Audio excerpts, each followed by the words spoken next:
자, 우리 여러분들과 인사하기 원합니다. 오늘 정말 잘 오셨습니다. 은혜 받기 원합니다. 감사합니다. 오늘도 변함없이 하나님의 은혜를 사모하면서 이 자리에 나오신 여러분들의 심령 가운데 우리 하나님의 한량없는 은혜가 함께 하시게 되시기를 주님의 이름으로 축복합니다.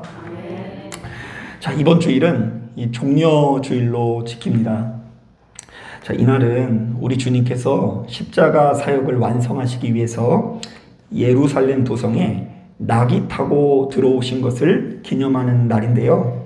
자, 많은 교회들이 바로 이날을 기점으로 약 일주일 동안 고난주일이 아니고 고난주일로 지키곤 합니다.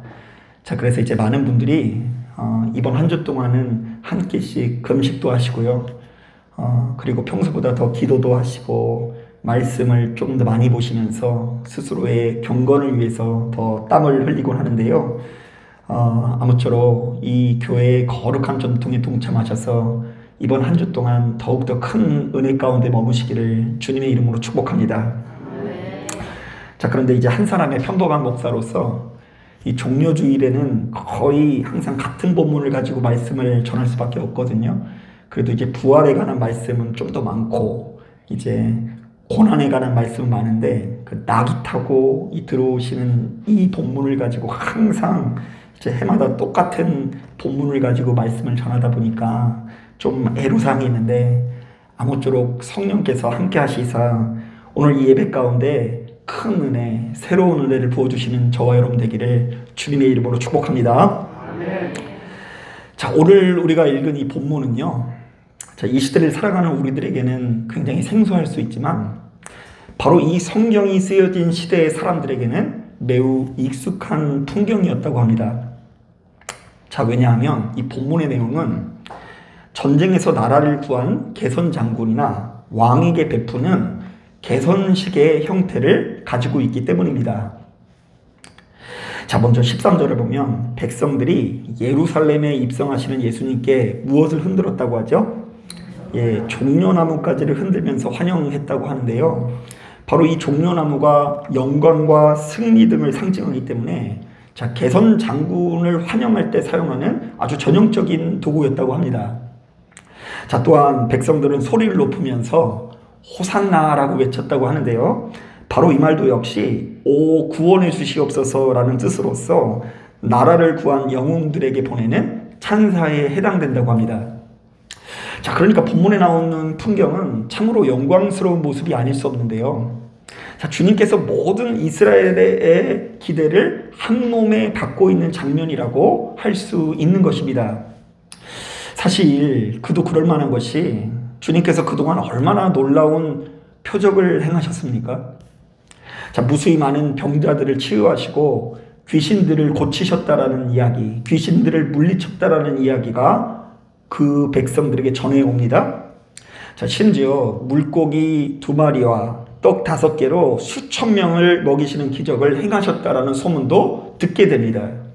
자, 바로 그렇기 때문에 이스라엘 백성들은 이렇게 특별한 주님의 행적들을 마주하면서 자, 그가 예루살렘에 입성하기만 하면 어떤 놀라운 일이 벌어질 것에 대한 기대감을 가지고 있었다라는 것입니다. 자, 일단 그들이 무엇을 제일 먼저 기대했을까요? 자, 그들이 예루살렘에 예수께서 입성만 하시면 자신들을 지배하고 있는 로마 제국을 무찔러 주실 것을 기대했을 것입니다. 자, 그리고 더 나아가서 만약 그가 진짜 메시아라고 한다면 온 열방이 이스라엘 때문에 복을 받을 것이고 이스라엘은 온 열방 가운데 우뚝 서게 될 거라는 이 구약의 예언의 말씀이 이루어질 것을 기대했을 것 같습니다. 자, 더욱이 스가랴 9장 9절을 보면 이 땅에 오실 메시아는 예루살렘에 무엇을 타고 입성한다고 예언되어 있죠? 나귀를 타고 입성하신다고 예언되어 있습니다. 자, 그런데 예수께서 그들이 잊고 있었던 그 예언의 말씀 그대로 예루살렘에 뭐를 타고 오세요? 나귀를 타고 오실 거예요. 자, 이때 이스라엘 백성들의 심정은 어땠을까요? 자, 그들이 수백 년 동안 기다렸던 예언의 말씀이 드디어 이루어지는 것 같았을 것입니다. 자, 그래서 들고 있던 종려 나뭇가지를 더욱 열광적으로 흔들고요. 심지어 자신이 입고 있는 옷을 벗어 예루살렘에 입성하는 예수님을 위해서 길을 만드는 것을 볼 수 있습니다. 자, 이것은 무엇입니까? 종이 주인에게 보일 수 있는, 자, 백성이 왕에게 보일 수 있는 최고의 예우를 하는 것이죠. 자, 그런데 바로 여기서 아주 드라마틱한 반전이 시작됩니다. 자, 예루살렘에 입성하신 예수님께서 그곳에 도착하시자마자 어떤 이야기를 하십니까? 자, 우리 23절 말씀, 24절 말씀 같이 읽어보겠습니다. 12장 23절, 24절 시작. 예수께서 대답하여 이르시되 인자가 영광을 얻을 때가 왔도다. 내가 진실로 진실로 너희에게 이르노니 한 알의 밀이 땅에 떨어져 죽지 아니하면 한 알 그대로 있고 죽으면 많은 열매를 맺느니라. 자, 예수께서 영광을 얻을 때가 오긴 왔다고 하는데요. 자, 우리 예수님께서 말씀하시는 영광이라는 것이 무엇인 것 같아요? 자기 자신이 땅에 떨어져 어떻게 되는 거예요? 죽는 것이 영광이라고 말씀하십니다. 자, 내가 곧 있으면 땅에 떨어져 죽게 될 텐데 내가 죽어야지만 너희가 더 많은 열매를 맺을 수 있다고 하시는 거예요. 자, 그래도 여기까지는 그래도 좀 괜찮아요. 조금만 더 읽어보면 더 부담스러운 말씀이 있는데요. 자, 25절부터 26절 같이 한번 읽어보겠습니다. 시작. 자기의 생명을 사랑하는 자는 잃어버릴 것이요 이 세상에서 자기의 생명을 미워하는 자는 영생하도록 보존하리라.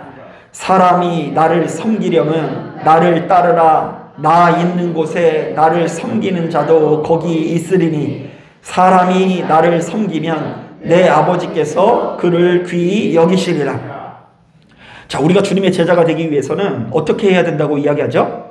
주님께서 더 많은 열매를 맺기 위해서 친히 목숨을 버리셨듯이, 자, 우리도 역시 그분을 따라 우리의 생명을 버려야 된다라고 이야기해요. 자, 여러분, 냉정하게 말하면 예수님께서 죽는 것은 상관없는 일일 수 있어요. 자, 그런데 예수님께서 죽으신 것뿐만이 아니라 그 예수를 따르는 우리도 역시 함께 죽어질 때에 더 많은 열매를 맺을 수 있고 예수께서 우리에게 허락하시는 진짜 영광을 누릴 수 있다라고 권면하는 것입니다. 여러분, 바로 이런 이야기를 들을 때 이스라엘 백성들은 얼마나 당황했을까요? 자, 그들이 지금 종려나무를 흔들고 엄청나는 환호를 보내는 것은 고작 이런 이야기를 듣기 위해서가 아닙니다. 그들은 예수께서 가지고 계신 이 권세와 권능을 가지고 자신들의 원수 대적이 물리쳐지는 것을 기대했을 것입니다. 자, 그런데 우리 주님께서는 자꾸 이러한 기대들과 달리 이상한 말씀을 하시는 것입니다. 자, 전쟁에 관한 말씀은 이런 방구도 하지 아니하시고요. 로마로부터 어떻게 승리할지에 대한 이야기를 전혀 하지 않으십니다. 도리어 자기 자신은 곧 있으면 죽을 것이며 바로 이런 예수를 따르는 모든 제자들도 죽어야 된다. 죽어야지만 열매를 맺는다라고 말씀하고 계신 것입니다. 여러분, 사람이 죽는 것이 어떻게 영광을 누리는 것이고 사람이 죽는 것이 어떻게 열매 맺는 일이라고 말할 수 있을까요? 아무리 생각해도 도무지 이해하기 어려운 이야기처럼 느껴질 수 있습니다. 자, 그런데 냉정하게 말하면 이 시대를 살아가는 우리들도 이와 비슷한 생각을 많이 하는데요. 하나님께서 말씀하시는 영광과 우리가 기대하는 영광이 너무나 큰 차이가 있을 때가 많고요. 하나님께서 우리에게 약속하신 열매와 우리가 하나님께 기대하는 열매가 너무나 크게 차이가 나는 경우가 많이 있습니다. 자, 솔직히 말하면 우리가 기대하는 예수의 영광, 하나님의 영광이라는 것은 어떤 것입니까? 이 세상에서 하나님의 힘으로 높아지는 것 아닙니까? 이 세상에서 성공하고 출세하는 것이 우리들이 기대하는 하나님의 복입니다. 자, 그리고 무엇보다 하나님의 권능으로 내 마음에 안 드는 누군가의 콧대를 납작하게 꺾어버리는 것을 우리 모두가 기대한다는 것입니다. 하지만 주님께서는 우리가 예수 이름으로 죽어지는 것이야말로 이 세상에서 가장 영광스러운 것이라고 말씀하고 있는 것이죠. 우리가 바로 이것을 제대로 이해하기 위해서는 성경 전체에 흐르고 있는 한 가지 담론을 살펴봐야 할 것 같은데요. 자, 여러분들이 보았을 때 이 성경은 사람의 고통이 어디서부터 시작된다라고 진단하는 것 같습니까? 자, 아주 간단합니다. 우리 안에 있는 죄와 허물이 고통을 가져다 준다라고 증언하고 있어요. 한번 따라해 볼까요? 우리 안에 있는 죄가 고통을 가져다 준다. 사실 여러분, 세상에서의 죄는 주로 이 법률적인 개념이 강하지 않습니까? 자, 그렇다 보니 스스로 볼 때 특별히 법을 어긴 것이 없거나 남에게 큰 피해를 끼친 적이 없다라고 판단이 될 때에는 자, 우리 안에 죄가 있다라는 것, 내가 죄인이라는 것을 크게 공감하지 못할 수가 있습니다. 하지만 성경이 말하는 죄는 단순히 우리가 저지른 한두 가지의 이탈 행위를 말하지 않습니다. 자, 성경이 말하는 죄는 빗나가다, 관역을 마치지 못하다라는 뜻인데요. 자, 우리가 거룩하신 하나님의 뜻을 따르지 않고 끝없이 엇나가려고 하는 악한 본성을 일컫습니다. 자, 그러니까 성경이 말하는 고통은 소유가 부족한 것, 힘이 부족한 것, 명예의 부재 때문이 아닙니다. 사람이 철저히 우리 안에 흐르는 죄된 본성을 이기지 못해서 그 죄악의 지배를 당해서 크게 괴로움을 겪는다라는 것이죠. 자, 그렇기 때문에 사실은 우리가 하나님 앞에 매일같이 기도하고 매일같이 예배드리는 이유는 철저히 우리 안에 있는 무엇을 이기기 위해서요? 악한 본성을 이기기 위해서 기도하는 거예요. 또한 성령의 능력으로 우리 안에 있는 죄와 허물을 넘어서 하나님께서 허락하시는 평안과 평화를 소유하기 위해서 이렇듯 기도한다라는 것입니다. 자, 그런데 오늘 본문을 보니까 주님께서는 우리 안에 있는 악한 본성을 이기고 진정한 생명을 누리기 위해서는 무엇을 해야 된다고 말씀하시죠? 한 알의 밀이 땅에 떨어져 죽지 아니하니만 한 알 그대로 있고 죽으면 많은 열매를 맺으리라.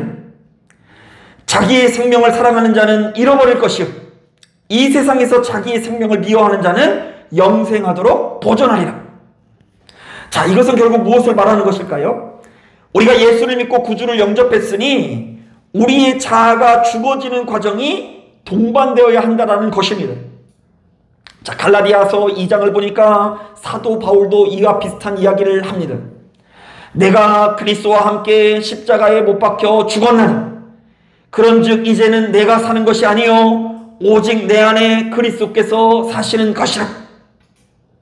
자, 바울은 예수를 구주로 영접한 이후에 자신에게 나타난 구원의 능력을 어떻게 표현하고 있습니까? 지금껏 나를 지배하고 붙들고 있던 옛날 자아는 죽어버리고 이제는 내 안에 거하시는 그리스도의 뜻대로 살게 되었다라고 표현하고 있습니다. 자, 이게 도대체 무슨 말일까요? 바울은 갈라디아 5장에서 바로 이 말씀을 조금 더 구체적으로 풀어주고 있는데요. 바울이 보니 사람의 내면에는 끝없는 갈등이 있다고 합니다. 자, 육체의 소욕은 성령을 거스르고 성령은 육체를 거스른다고 합니다. 자, 예를 들면 우리 안에 미움, 다툼, 시기, 질투가 자리 잡고 있으면요, 사랑과 희락과 화평과 온유가 떠나게 되고요. 자, 우리 안에 사랑과 희락과 화평과 온유가 강하게 자리 잡고 있으면 미움, 다툼, 시기, 질투가 좀처럼 틈타지 못한다라는 이야기를 하는 것이죠. 사실 우리 모두는 고집이 얼마나 센지 모릅니다. 우리 안에 거하시는 성령께서 뭐 하나 시키시려고 하면 어찌나 말을 안 듣는지, 자, 그분의 뜻은 좀처럼 이루어지지 않을 때가 많다라는 것입니다. 쉽게 말해 우리는 주님께서 가란 곳으로 나아가기보다는요, 내가 가고 싶은 곳으로 주님을 끌고 다니는 경향이 강하다는 이야기입니다. 자, 그러므로 이제 우리가 주님의 진정한 제자가 되기 위해서는 주께서 허락하시는 평안과 기쁨을 온전히 소유하기 위해서는 우리도 역시 바울처럼 내가 그리스도와 함께 십자가에 못 박혔다니 그런즉 이제는 내가 사는 것이 아니요 오직 내 안에 그리스도께서 사는 것이다 라는 고백을 할 수 있어야 하는 것입니다. 자, 우리 한번 따라해 볼까요? 나는 죽고 내 안에 예수만 살게 하소서.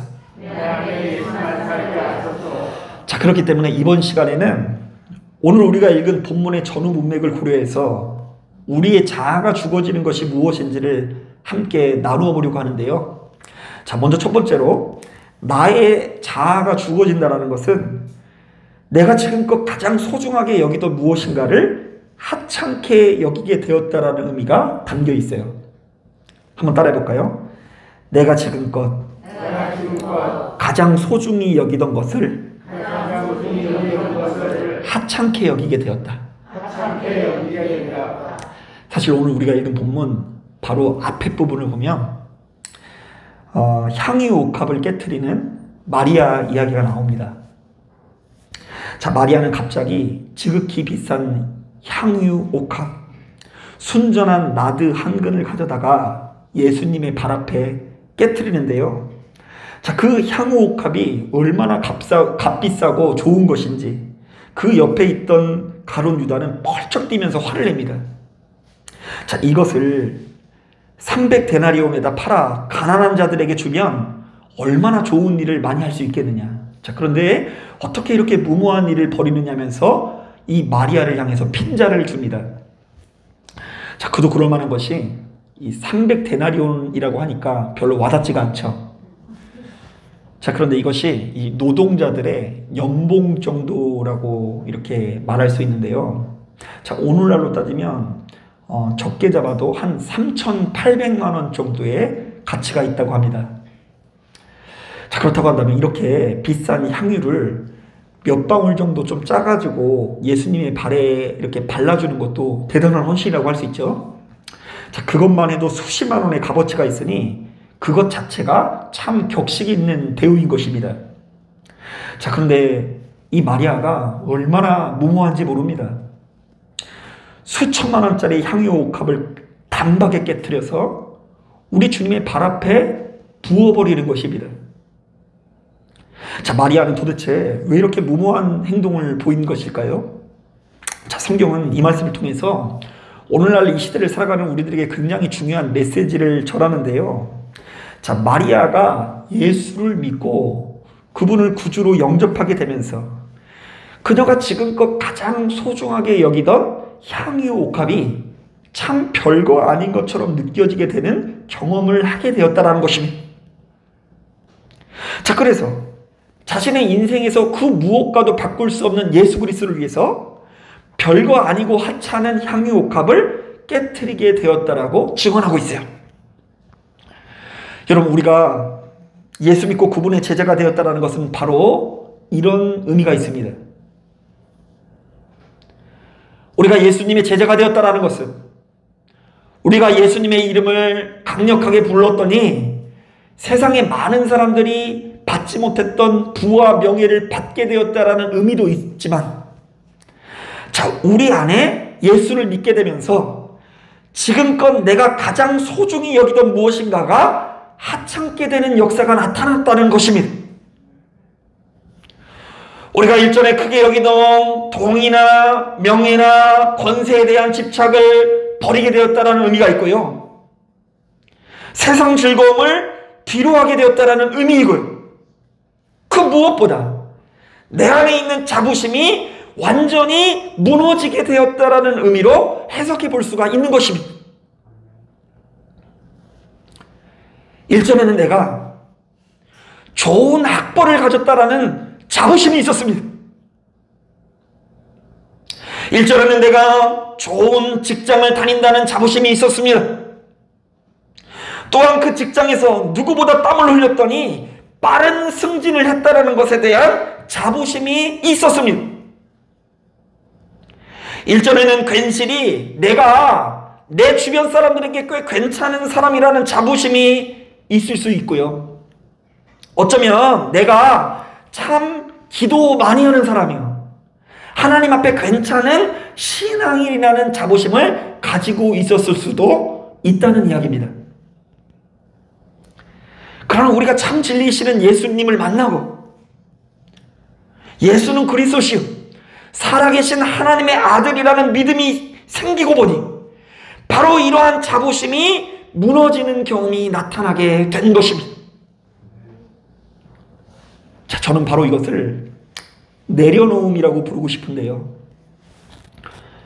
우리가 예수 믿고 구원받았다면 모든 것을 내려놓을 수 있어야 합니다.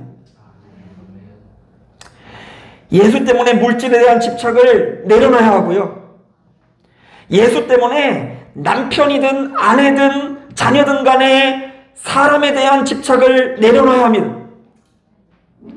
또한 그 무엇보다 예수 때문에 내 안에 자부심을 내려놓고 바로 내 자아가 죽어지는 역사를 누리는 것이 진정으로 우리가 누려야 되는 영광이라는 것을 깨달으시는 저와 여러분들이 되시기를 주님의 이름으로 축복합니다.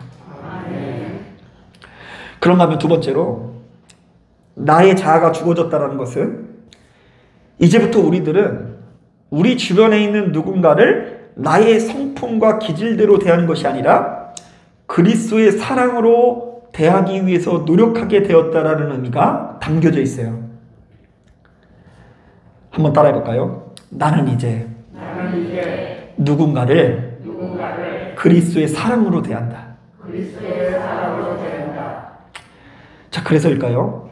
오늘 우리가 읽은 말씀의 바로 뒤에 부분을 보면요. 자, 예루살렘에 입성한 예수께서 제일 먼저 무엇을 하는 줄 아십니까? 당신의 사랑하는 제자들의 어디를 씻겨주세요? 발을 씻겨주는 말씀이 13장에 있어요. 자, 그런데 13장 1절을 보면 예수께서 그들의 발을 어떤 심정으로 닦아주셨는지에 대한 기록이 담겨 있는데요. 자, 그들을 사랑하시되 어떻게 사랑하셨다고요? 끝까지 사랑하셨다라고 기록되어 있어요. 한번 따라해 보겠습니다. 그들을 사랑하시되 끝까지 사랑하셨다. 여러분, 냉정하게 말해 지금 예수께서 발을 닦아주시는 제자들 중에는 얼마나 못나고 부족한 제자들이 많은지 몰라요. 자, 2절을 보니까 이 가룟 유다 같은 경우는 이게 조금 가망이 없는 게 지금 예수께서 그렇게 발을 닦아주시는 와중에도 사단에게 노란합니다. 그래서 그 와중에 지금 예수께서 뭘 닦아주시는 와중에 발을 닦아주시는 와중에 예수를 돈을 주고 팔 생각을 하고 있는 것을 보게 돼요. 자, 6절부터 9절을 보니까 이 베드로 같은 경우에도 어찌나 성급하고 가벼운지 뭐 어떨 때는 막 갑자기 막 자기의 발을 닦아주실 수 없다라고 막 안 돼요 막 이러더니 나중에는 또 뭐라고 이야기해요? 발뿐 아니라 손과 머리도 닦아주시옵소서 이러면서 입장이 아주 정신사나울 정도로 왔다 갔다 하는 것을 볼 수 있습니다. 자, 그런데 바로 이렇게 못나고 부족한 제자들을 주께서 어떻게 하셨다고요?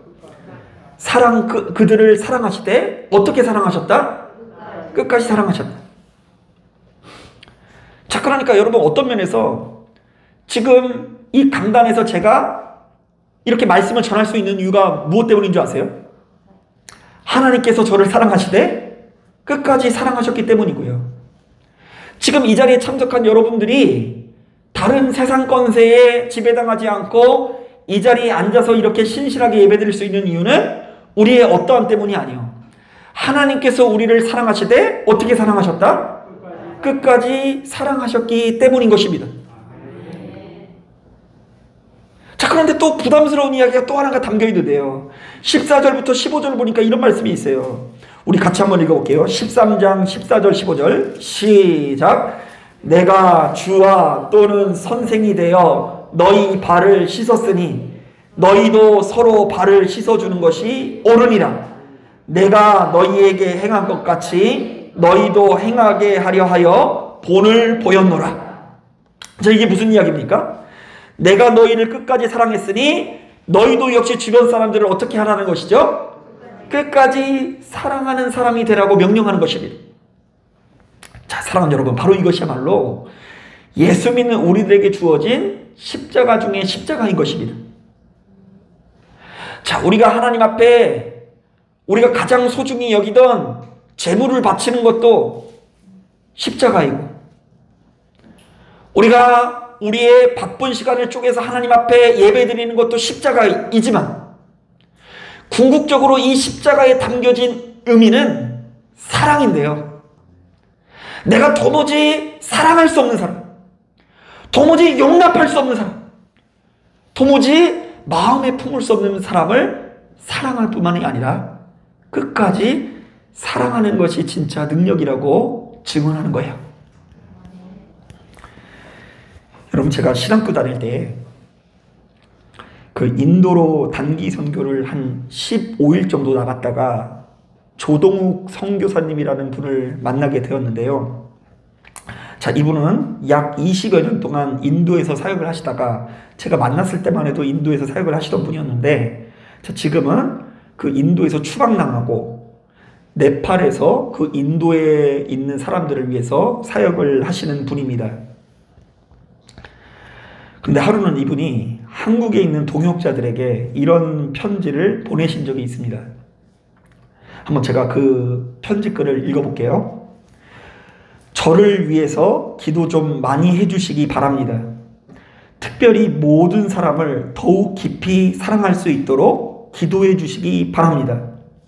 제가 아직도 철이 덜 든 것 같습니다.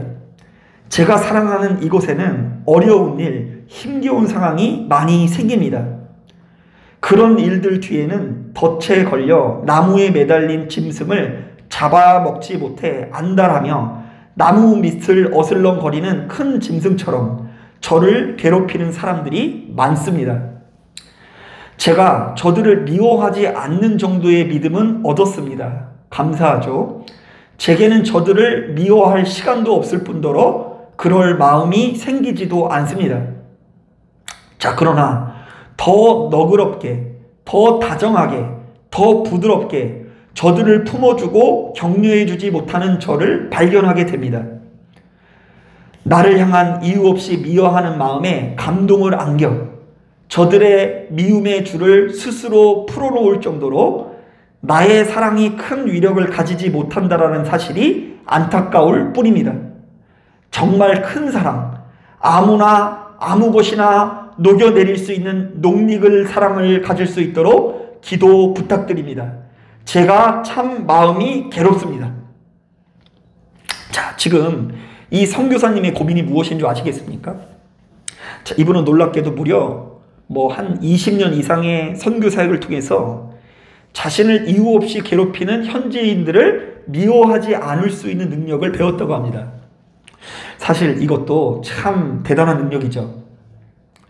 왜냐면요, 우리의 본성은요, 본디 한 대 맞았으면요 배로 갚아줘야 하는 본성을 가지고 있기 때문입니다. 그래서 제가 우스개 얘기로 하는 얘기가 뭐냐면, 원펀치? 네, 어떻게 하셨어요? 한 대 때렸으면 이빨 하나만 부서지는 게 아니라 쓰리강냉이라고 하더라고요. 이빨 3개 정도는 빠져야지 이 직성이 풀린다는 것이죠.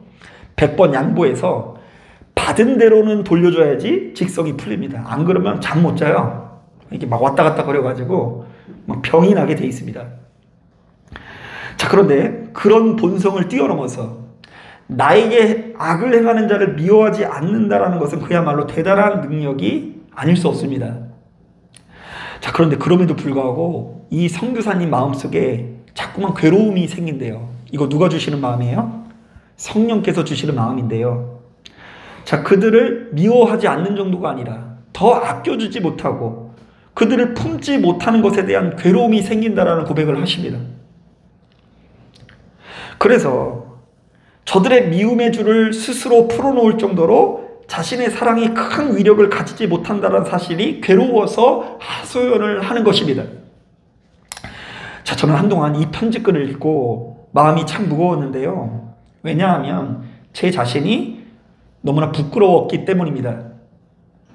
아니, 똑같은 예수를 믿는데 누군가는 지금 지구 반대편에서 가장 낙후된 환경 가운데 자신과 피 한 방울 섞이지 않는 사람들을 더 많이 사랑하지 못해서 이렇게 안달인데, 자, 나는 왜 이렇게 하나님께 받을 사랑만 계수하고 있을까라는 생각 때문에 괴로운 마음이 찾아오더라고요. 자, 사랑하는 여러분, 우리가 예수를 믿고 그분의 제자가 되었다는 것은 이제부터 누군가를 향한 마음가짐과 태도들을 완전히 달리하게 되었다라는 의미입니다.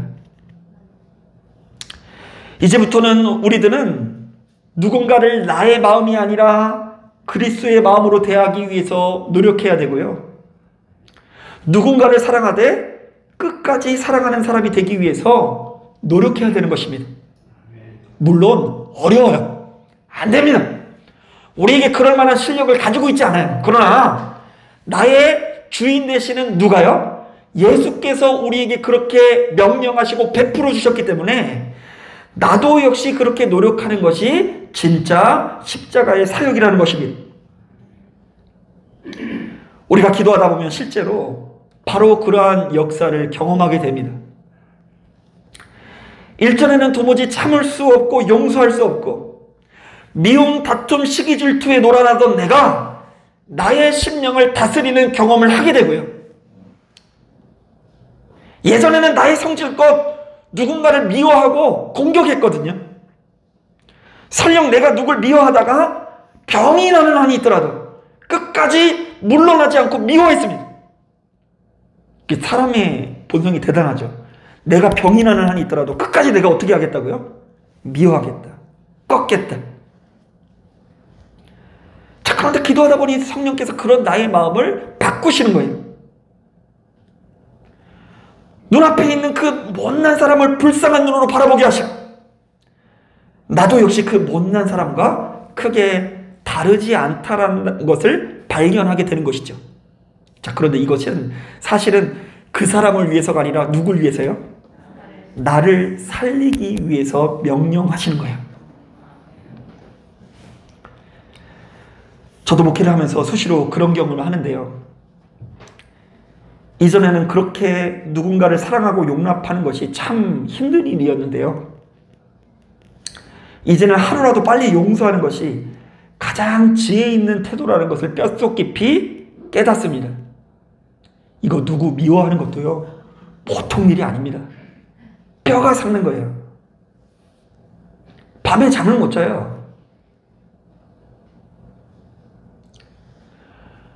그리고 현실적으로 누군가를 미워하는 마음을 가지면 도무지 하나님의 일을 능히 감당할 수가 없어요. 이 강단에 서서 말씀을 전하는 것도 영의 일인지 이상하게 미움, 다툼, 시기, 질투가 제 안에 있으면 이것을 기쁨으로 감당해내지 못하게 되더라고요. 사랑하는 여러분, 바로 이런 관점에서 우리가 진정한 주님의 제자가 되었다면 누군가를 나의 마음이 아니라 그리스도의 마음으로 대하기 위해 노력하십시오. 그리스도의 마음을 갖지 못하면 병이 낫지 않습니다. 그리스도의 마음을 갖지 못하면 평안과 기쁨을 누릴 수 없습니다. 그리스도의 마음을 갖지 못하면 지금 내가 한 가지 은혜를 받고도 만 가지 번민이 찾아와서 넘어지고 쓰러지는 삶을 살 수밖에 없는 것입니다. 그래서 우리는 부단히 항상 우리가 서 있는 그 자리에서 하나님의 마음을 품기 위해서 기도하고 돌을 닦는 사람이 되어야 하는 것입니다. 자, 말씀을 정리합니다. 오늘 우리가 읽은 본문에는 예수께서 십자가의 사역을 완성하기 위해서 낙이 타고 예루살렘에 입성하는 장면이 담겨 있습니다. 자, 우리는 바로 이 장면을 통해서 하나님께서 사람들에게 주시고자 하는 영광과 사람들이 하나님께 기대하는 영광이 묘하게 엇갈리는 것을 바라볼 수 있죠. 자, 이스라엘 백성들은 예루살렘에 입성한 예수를 통해서 오로지 로마로부터 독립될 것을 기대했으나, 자, 예수께서는 오로지 십자가의 영광만을 우리에게 소개하고 계십니다. 자, 이것은 곧 우리가 예수를 믿고 구원을 받았다고 한다면 우리의 옛 자아가 죽어진다라는 것을 의미하는데요. 자, 이것은 크게 두 가지로 요약해 볼 수 있습니다. 자, 첫 번째, 나의 자아가 죽어졌다는 것은 내가 지금껏 가장 소중하게 여기던 무엇인가를 하찮게 여기게 되었다는 걸 의미합니다. 막 돈이든 물질이든 자부심이든 막 이전에는 막 나 잘난 맛에 살았는데 그게 참 별거 아니라는 것을 느껴야 돼요. 자, 그것이 무너지는 것이 자아의 죽음인 거예요. 자, 그리고 두 번째로는 나의 자아가 죽어졌다는 것은 우리 주변에 있는 누군가를 내가 비로소 그리스도의 사랑으로 대하기 위해서 노력하게 되었다는 의미입니다. 여러분, 바로 이것이 예수 믿는 자가 반드시 누려야 되는 십자가의 권세이고 영광입니다. 저는 부끄럽게도 무엇이 하나님께서 내게 주시려고 하는 영광인지를 잘 몰랐어요. 이것을 알게 된 지가 얼마 되지 않았습니다. 하나님께서 주신 능력을 가지고 나도 역시 로마보다 더 큰 나라가 되는 것, 로마를 코를 납작하게 만드는 것, 누군가를 내 앞에서 무릎 꿇게 만드는 것, 그것이 진짜 권세인 줄 알았거든요. 자, 그런데 여러분, 사람이 그렇게 호락호락하지 않아요. 내가 그 사람을 꺾기 위해서 세지면요, 그 사람은 더 세지고요. 내가 더 세지면 그 사람은 더 세져가지고 그곳이 지옥 야차가 되는 거예요. 그래서 누군가를 이길 수 있는 가장 큰 권세와 능력, 개선 장구는요, 영적으로 볼 때는 사랑으로 무장하는 것이고요, 내가 죽어지는 것이고요, 시간이 지나면 지날수록 나의 마음을 버리고 예수의 마음으로 회복되어지는 것을 말합니다. 사랑 여러분, 그러니까 자꾸 큰 능력을 찾아서 이곳저곳 돌아다니지 마시고 각자의 현장에서 내려놓고 사랑하기 위해 노력하십시오.